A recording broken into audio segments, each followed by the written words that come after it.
Imagine this. You have spent the last 5 years building a life here in the UK. You have worked hard, paid your taxes, maybe even started a family. You have been counting down the days to apply for indefinite leave to remain. That finally makes you feel settled, secure, and at home. But then, just as you're about to cross the finish line, you hear the government might move the goalposts. Instead of 5 years, they could make it 10 years, double the time, double the cost, double the uncertainty. For many people, this isn't just policy, it's life changing. And this month, Parliament held a debate that could determine what happens next. Today, we're going to unpack everything you need to know about this debate, what was said, why it matters, and most importantly, how it affects you or someone you know. Before we dive into the drama of this debate, let's make sure we're all on the same page. Indefinite leave to remain, or ILR, is basically UK's way of saying you can stay here permanently.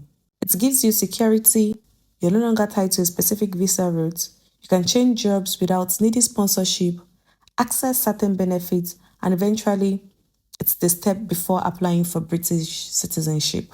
Traditionally, many visa routes like skilled worker visa have had the 5-year path to ILR. You come to the UK, work for 5 continuous years, meet certain requirements like not having long absences, and then you can apply. For a lot of people, those 5 years are filled with sacrifices, paying expensive visa fees, healthcare surcharges, sometimes being away from family and navigating complex rules. So when you finally hit that 5-year mark, it's a huge milestone. But recently, there has been a big stir in the immigration community. The government released its immigration white paper, and hidden there was a plan that could double the qualifying time for ILR, from 5 years to 10 years for most visa routes. Now imagine how that feels if you're already on year 4, counting down to your application. Suddenly, instead of 1 more year, you now have 6 more years to go. That's 6 more years of visa fees, 6 more years of healthcare surcharges, and 6 more years of uncertainty. As you can imagine, the announcement didn't go down quietly.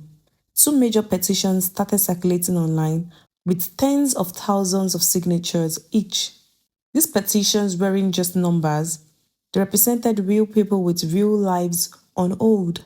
The pressure grew so intense that the Parliament scheduled a debate for the 8th of September 2025.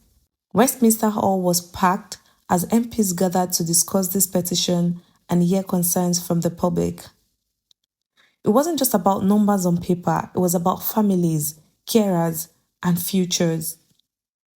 During the debate, 2 main groups were at the center of the conversation: skilled worker visa holders and British national visa holders, often known as BNOs. Both groups are on the 5-year routes right now, and both will be directly impacted by the potential change. MPs stood up one after the other, sharing powerful stories. Some spoke about skilled workers who came to the UK during the pandemic, putting themselves on the line as nurses, care workers, and frontline staffs. These are people who were clapped for in 2020, and now they might be told, wait for another 5 years before you truly settle. Others talked about the BNO community from Hong Kong. The UK government made a promise to these families: come here, build your life, and after 5 years, you can apply for settlement. For many MPs, changing the rules now felt like breaking that promise. One MP even said this move could erode trust in the entire migration system. Because if rules can just change halfway through your journey, how can anyone plan their future? Let's step back for a moment and really think about what this means on a human level. For example, a skilled worker visa Sarah, she moved to the UK 4 years ago as a nurse, leaving behind her home country to help fill critical healthcare gaps.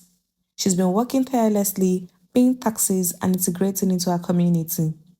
She's been saving up for her ILR phase, ready to finally settle. Now imagine someone telling Sarah, sorry, you need to wait another 5 years and pay thousands more pounds before you can settle. That's not just paperwork, that's dreams delayed, plans on hold, and a constant feeling of uncertainty. And Sarah's story isn't unique. There are thousands of people like her, people who have already made the UK their home. So what actually happened in the debate? Well, the discussion was intense.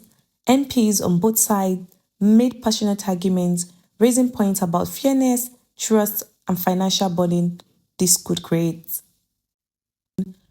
Some pushed for grandfathering, which could mean current visa holders stay on the 5-year route while new applicants might face the 10-year rule. Others asked for clarity, asking when exactly these changes would take effect and would there be exception for certain groups like healthcare workers and BNO families. Here's the thing, and this is really important, the government hasn't really made a final decision yet. There's going to be a public consultation coming up where people can share their views and concerns before the rules are finalized. If you're on a skilled worker visa, BNO visa, or any route leading to ILR, here is what you should do right now. Stay informed. You need to stay informed, follow updates from reliable sources, not just random Facebook groups. You need to start gathering your documents. If you're close to the 5-year mark, make sure everything is ready to apply as soon as you're eligible. Next, you need to speak up. When the public consultation opens, share your story. The government needs to hear how this decision affects real life. You might also need to consider legal advice. Immigration lawyers can help you plan your next steps, especially if you're unsure how these changes might affect you. I know this is a lot to take in. Immigration rules can feel complicated and overwhelming, especially when the goalposts keep moving.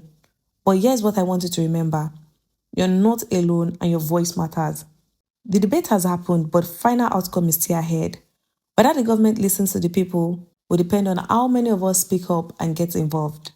So stay tuned, stay ready, and more importantly, stay hopeful. If you have found this video helpful, hit the like button, subscribe to this channel, and share it with anyone you feel might be affected by these changes. Until next time, guys, I'll see you in my next video. Bye.